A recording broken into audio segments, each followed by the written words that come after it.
प्रकार सुर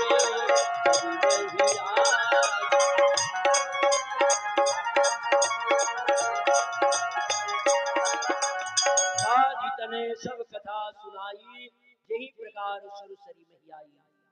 विश्वामित्र ने कहते राम, आपके पूर्वज महाराज सगर हुए और सगर के दो पत्नी, एक पत्नी के एक पुत्र हुए और दूसरी पत्नी के 60,000 पुत्र हुए। कई हजार?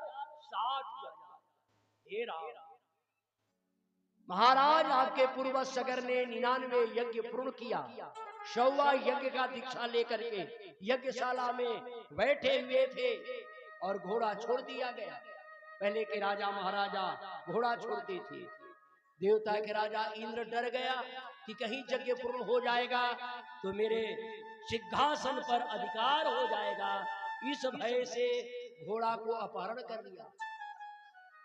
सिपाही आकर के कहा महाराज न जाने अचानक घोड़ा कहाँ गायब हो गया। महाराज सगर ने अपने 60,000 पुत्रों को आदेश दिया, जाओ घोड़ा के पता लगाओ। महाराज, हे राम, आपके पूर्वज सगर के 60,000 पुत्रों ने प्रथम दिशा में गया, घोड़ा का पता नहीं लगे, द्वितीय में गया, तीसरे में गए, तीनों दिशा में पता नहीं लगे। जब चौथा दिशा में गया है तो घोड़ा दिखाई दिया महात्मा कपिल जी के आश्रम में। कपिल जी आंख बंद करके ध्यानस्थ थे। 60,000 पुत्रों ने रहस्य को बिना जाने महात्मा को प्रति दुर्वचन बोला, उनको अपमान किया। राम, अपमान नहीं किया, एक पत्थर का टुकड़ा उठा करके और महात्मा पर चला दिया। महात्मा के कपार पर लग गया, माथा फूट गया, रक्त की जैसे ही धारा बहा। महात्मा कपिल ने जैसे आंख खोला, वो आंखों से अग्नि की ज्वाला निकला और 60,000 सगर के पुत्र जलकर भस्म हो गए। वो समय के दूर संचार मंत्री कौन थे? नारद बाबा। नारद बाबा आकर के सूचना दिया कि आपके 60,000 पुत्र कपिल जी के आश्रम में जलकर के भस्म हो गए। इनके बाद भी सगर जी ने यज्ञ को कैसे कैसे पूरा किया और पूरा करने के बाद में पुनः महात्मा कपिल जी के आश्रम में गए, हाथ जोड़े, मेरे ये बालकों को उद्धार के लिए कोई उपाय करें। कपिल जी ने कहा इन लोगों को उद्धार तब होगा जब गंगा मैया ये धरा पर आएगी। कहले कि गंगा मैया के लिए महाराज सगर ने कठोर तपस्या किया, लेकिन गंगा मैया धरा पर नहीं आई। आपके पूर्वजों में हरिश्चंद्र ने किया, दिलीप ने किया, बहुतों ने किया। महाराज भगीरथ जी का प्राकट्य हुआ और भगीरथ जी ने कठोर तपस्या किया। गंगा मैया प्रसन्न भई, कहले कि हम तो धरा पर चलेंगे, लेकिन मेरे बेग को रोकेगा कौन? कहले माता आप ही बताओ।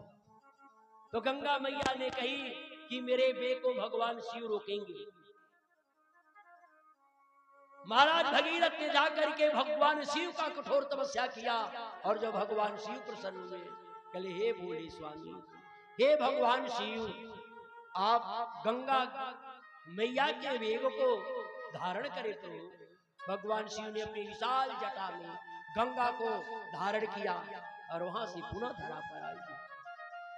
बाबा ने बड़ा सुंदर भाव दिया, कवि कुलचुड़ा गोस्वामी तुलसीदास जी ने, गाधी तने सब कथा सुना,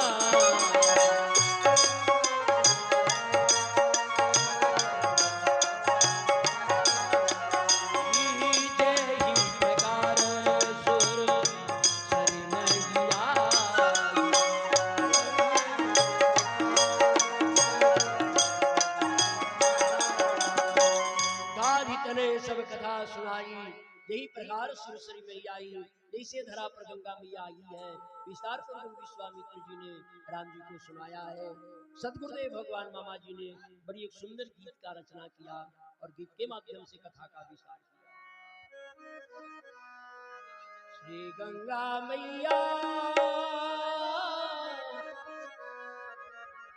श्री गंगा मैया तेरी तरनी मोही भाई।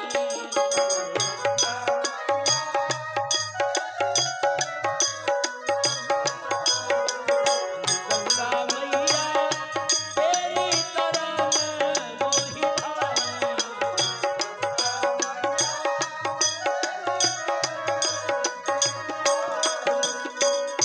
तप करी तुझे भगीरथ लाए,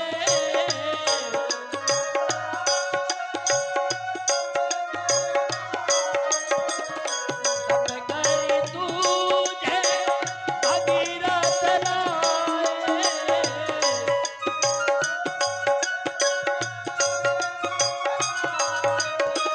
शिवाजी की जटा में समाई, शिवाजी के जटा। गंगा मैया तेरी तरन मोही भाई।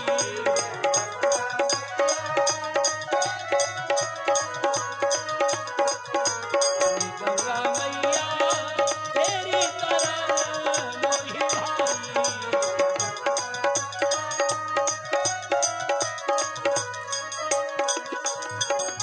शिव जी के जटा में समाई। इनके बाद में हे माता गंगा की महिमा तो विस्तार पूर्वक है।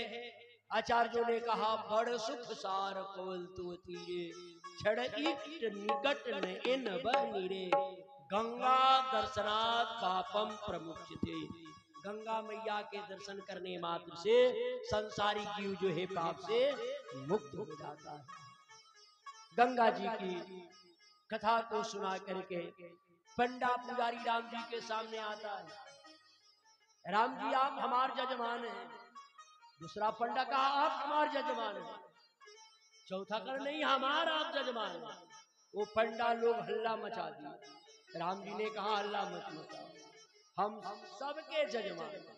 अच्छा कौन ऐसा ना भागा होगा माता जो राम को अपना न कहे, क्योंकि सब ही कहावत राम के, सब ही कहावत राम के, सब ही राम के आस। आराम कहीं जही आपनो तेही भज तुलसीदास। जिसको राम जी अपना कह दे माता उसका जीवन धन्य हो जाए। आज गंगा जी के विस्तार पूर्वक कथा राम जी ने सुन करके ब्राह्मणों को राम जी ने दक्षिणा दिया। आपका भी धर्म है कि राम जी के ओर से पंडा जी लोग के दक्षिणा देना है। आज कथा का 5वां दिन है ना, कौन दिन है?